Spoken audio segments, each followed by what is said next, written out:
Hi, everybody, and welcome to another edition of the Brewery Resource Roadshow online, as we've been doing at this time in these difficult conditions. Very lucky to be joined today by Jim Rankin from Rankins. Hi, Jim. How are you? I'm very well now, Paul. Thank you. Good, very good. It's good to have you here today. For those of our customers who haven't met you before, Jim, would you like to introduce yourself and just say what you do at Rankins? Yeah, of course. I'm Jim Rankin. I'm the commercial director and owner of Rankin Brothers and Sons. We, amongst other things, we grow cork out in Portugal. We manage some estates and farms out in Portugal, but we also manufacture closures for the beers, wines, and spirits industry. The brewing sector is at the core of what we do. Looking after the brewing sector is at the core of our activities. We support the sector with the supply, development and supply of shives, cask closures, shives, keystones, keg caps, and other items. And we support the wider beers, wines, and spirits industry with closures. So things like T-top stoppers for, I don't know, bottles of, I'm trying to think of a Herefordshire gin, but Chase Distillery. So we supply stoppers to that business, as indeed we supply stoppers for brands like Johnny Walker and William Grant's Glenfiddich and this, that, and the other. So all those fiddly little bottle tops that you can't get off quick enough to actually get on in and enjoy the product. So closures for bottles and closures for cask and keg. Well, I know we've enjoyed a very good partnership with you, Jim, over the last, how many years it is. It must be getting on for 10 years now, I would think. We've stocked your products here. And our customers have been very grateful of the fact they can just come in and pick up a few shives and keystones when they're also picking up their hops and their malt and their yeast. It's worked very well. So thank you for the work that we've done on that. And your suppliers are always in good time, so that's great. We really appreciate that. I'm sure our customers do too. Well, is that shopping basket? What we can't necessarily do is do what you do, and that's particularly for the more local business. Put together that basket of goods. If they came onto us, there might be a barrier, there might be some kind of challenge with regard to minimum order quantities and this, that, and the other. And what you and your team at Farehams have skillfully done is allow sort of access to our products by sort of putting that basket together. So, thanks for your support. Well, no, excellent. Thanks, Jim. So, thinking about closures, really, I mean, it's been a strange old 12 months with lockdown, and I guess there's been quite a lot of bottles and cans sold over the last 12 months. Has that changed the way that the business is working? Yeah, it has. If we look at the three sectors, the beers, wines, and spirits sectors, independently, beer, well, we all know where beer is, and particularly for our activities within that sector, it's all about cask. And of course, there haven't been any sales of cask beer, sadly. Not many, at least this last year or so. What with hospitality in lockdown and by the pubs in lockdown and the brewers having to do different things. So that's had a major impact on the business. But with the good news that's recently been rolled out about the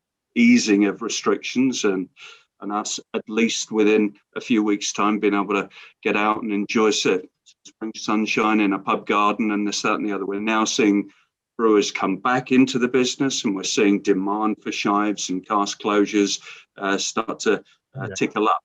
So we're hopeful. We're hopeful of some kind of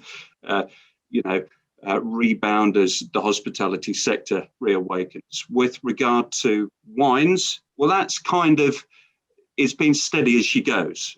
There's been huge investment in the wine sector, that is the UK producers, in the last 10, 15 years. We've even got the French rowing across the channel as fast as they can, investing in and planting in new vineyards right across the southeast of England.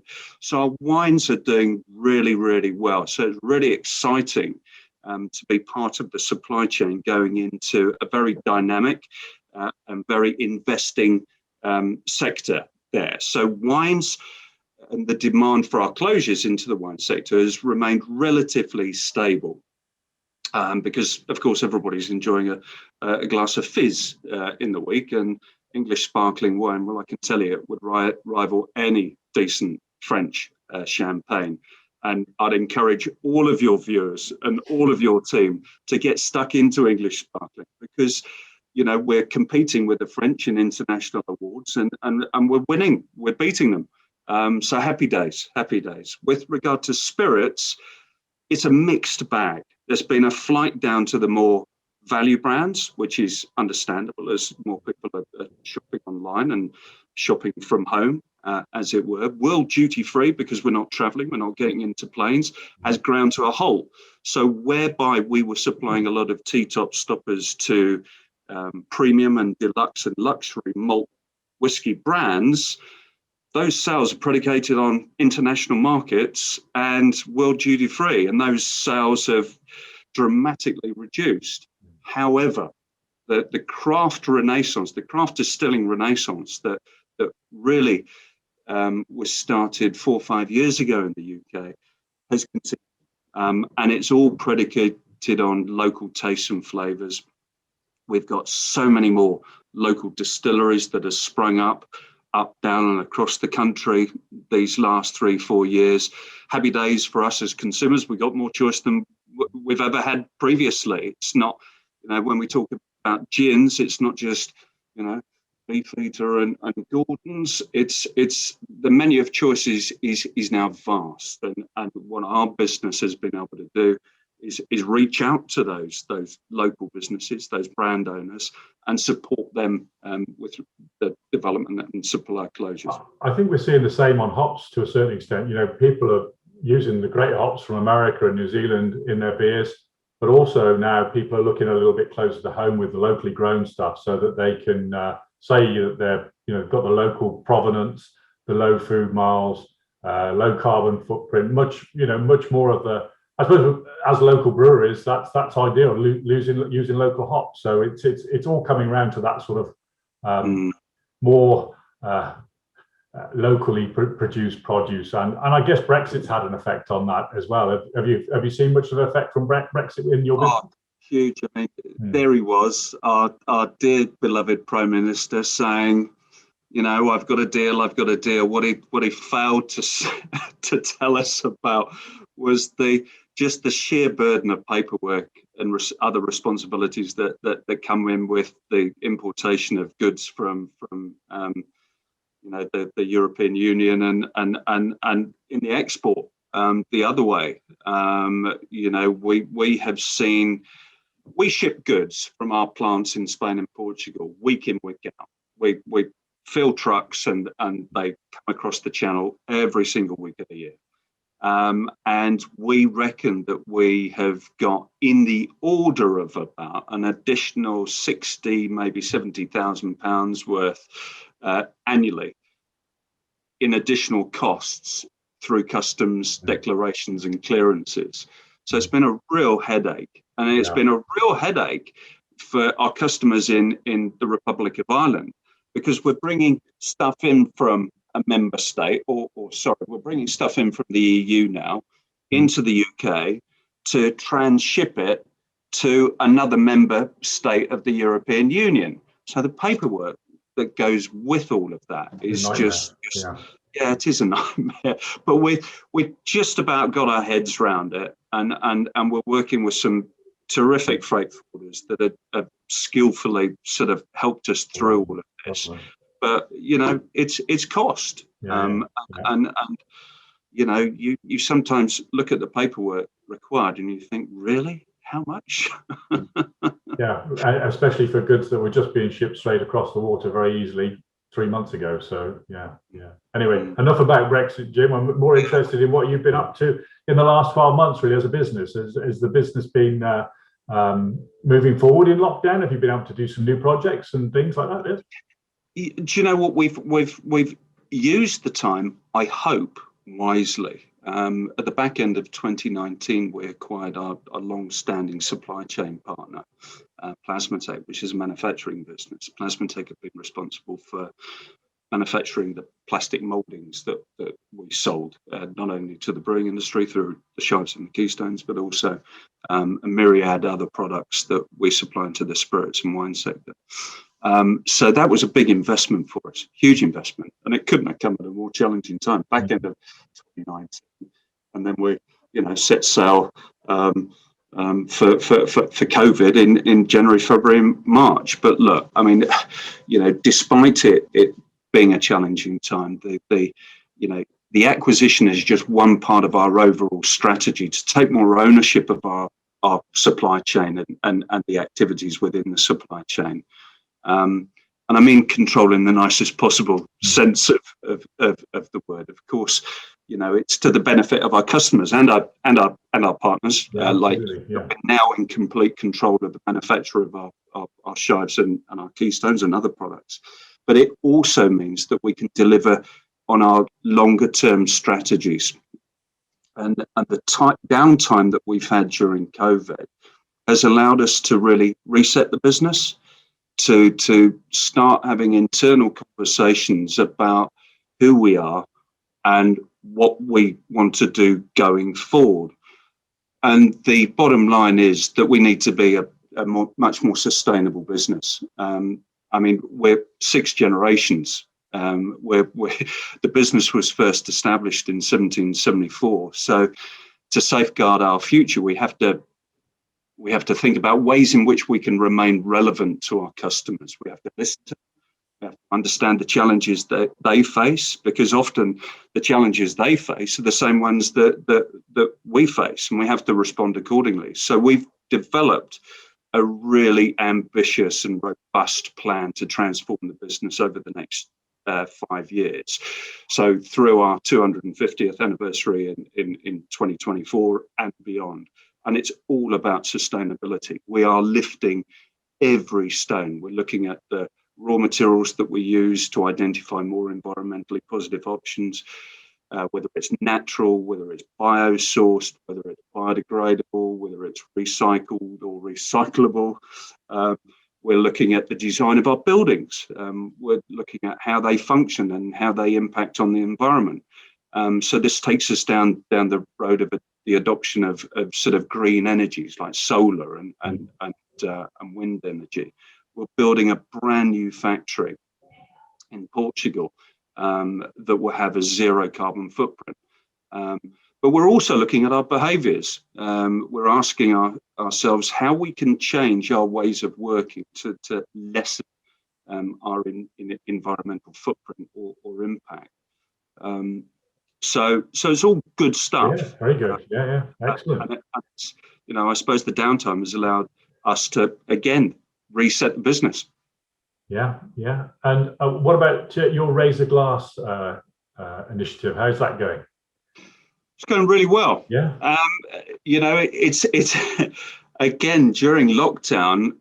We were obviously, as we went into the first lockdown, we were obviously deeply concerned about how the hospitality trade and thereby the pubs and the breweries would be impacted. So we spent a lot of time thinking about how we can reach out and how we can help the sector. So from that concern, our Razor Glass campaign was born. We recognise that the long-standing loyalty our customers have had, and we want to thank them really, and thank them by giving something tangible back. So our ambition with Razor Glass is really to drive consumer interest to their door.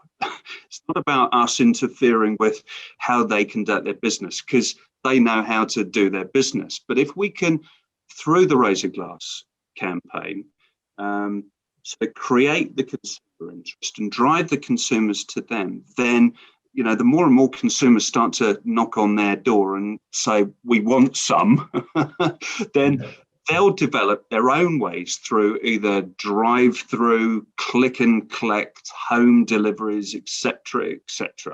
They'll develop a myriad of ways in order to continue to be able to serve their customers. So it's a good campaign. We got good pickup. We supply all the assets. It doesn't cost the breweries anything. If we can leverage our social media platform with theirs and vice versa, it becomes a virtuous circle. It's all good. I think we've been involved as well, and Charlie on our marketing team, she's been very proactive in retweeting and helping to promote the campaign. I think it's a great idea to try and get more people just to raise glass, have another beverage perhaps in the evening, and share something with friends online or with the family. It's always good to try and encourage people to have a beer and relax a little bit as well. Very important to do so. But anything else that's been going on through the year, Jim, that you'd like to share with us? Well, I think, again, sustainability is one thing. Razor glass, and we're going to continue with the razor glass campaign through and beyond this pandemic, because I think that, and we touched on it lightly earlier, the spectre of Brexit, and therein are a whole set of different challenges. So I think COVID and Brexit and similar challenges have given us a chance really to think about what's in our own backyard, to think about, it's all about local supply chains, having robust supply chains in place so that our local brewers, as well as distillers and winemakers up and down and across the country and the UK and in Ireland, are well served. For us, the razor glass is just one part of a larger movement, I suppose. Have you got anything coming up in the future that's on the horizon that going forward? Is there anything? Well, we have, and it kind of chimes in with what we're seeking to achieve on sustainability. We're very, very excited, and I've got a gagging order placed on me, and this forum. This chat now isn't the right time for me to divulge too much, but we're very, very excited about a scheme that is in development that will mean that the brewers are in a happier place when it comes to their shives and keystones. That sounds good. Sounds exciting. You got us all on tenterhooks now. It's just keep a hold of your hat, and there'll be good news happening in May when we're seeking to launch the scheme. Fantastic. Okay, well, that's great news to perhaps end on. It's been great catching up, Jim. Thank you very much indeed for your time. And I'm sure if any of our customers want information on your products, they're all available on the website. There are links from our website as well. Please get in touch if you want technical information or just want to chat generally. We're always here to help.